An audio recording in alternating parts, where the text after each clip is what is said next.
I have two grandchildren. Maggie's 11, Robert's 9. I am convinced if we do not decisively win the struggle over the nature of America, by the time they are my age, they will be in a secular atheist country, potentially one dominated by radical Islamists, and with no understanding of what it once meant to be an American. More attention than it's been getting. But the Declaration is full of God, and for that reason, many of the religious fundamentalists who are trying to hijack that document to turn it into America's baptismal certificate rather than America's Declaration of freedom from clerical domination point to the references to God. And then they make a very easy transition.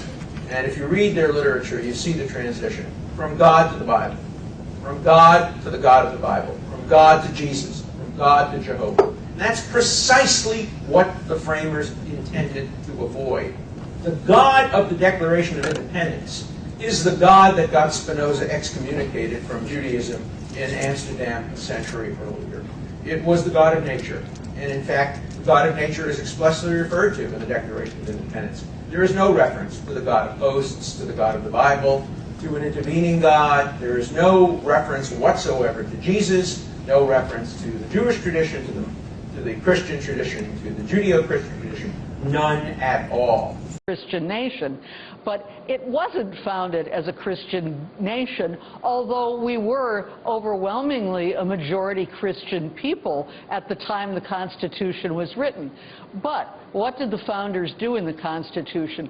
They made a break with all previous documents, including the state constitutions at the time after the Revolution, and they didn't mention God. They didn't say that governmental power flows from God. They said, we the people. The word God does not appear in the Constitution at all. Founding fathers were very afraid of Baptists taking over from the Pentecostals. Everybody was afraid of the Catholics. So you had this divided thing.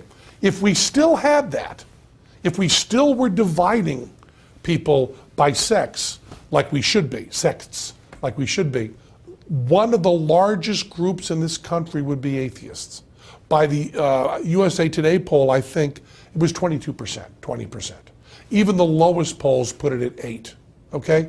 The next highest would be Catholics, and they'd be knocking around 20%, you know? Then you've got all your divided up categories.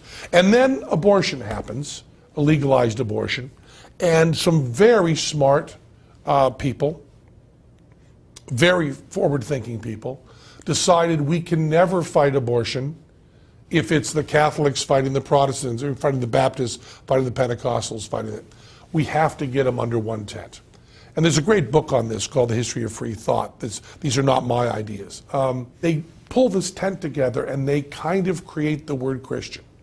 And then religion is nothing more than speech from a certain point of view, and therefore to exclude these religious activities from the schools is to discriminate against their religious viewpoint.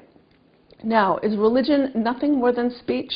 I don't think so, and I don't think our founders of our Constitution thought so either. We have two separate clauses, two separate and distinct clauses in our First Amendment, the Establishment Clause and the Free Exercise Clause, which treat religion as something separate and distinct from just speech.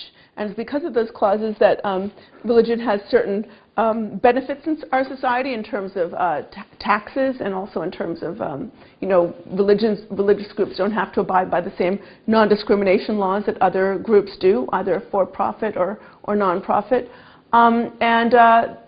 This is also a reason why it's best to keep religion free from government institutions. I think the reason we have such a diverse and vibrant religious life here in America is precisely because of the Establishment Clause, which has prohibited government endorsing of an establishment of religion. But it was convenient for the legal advocacy groups of the religious right. Part about Jesus being your Savior. I ignored the part about Christianity being the one and true religion. I paid attention to the statement that Noah's Ark carried dinosaurs, okay? And so, I said, I wrote a letter to the editor of the New York Times that they printed, and I will read to you. To the editor, People cited violation of the First Amendment when a New Jersey school teacher asserted that evolution and the Big Bang are not scientific and that Noah's Ark carried dinosaurs. The case is not about the need to separate church and state. It's about the need to separate ignorant science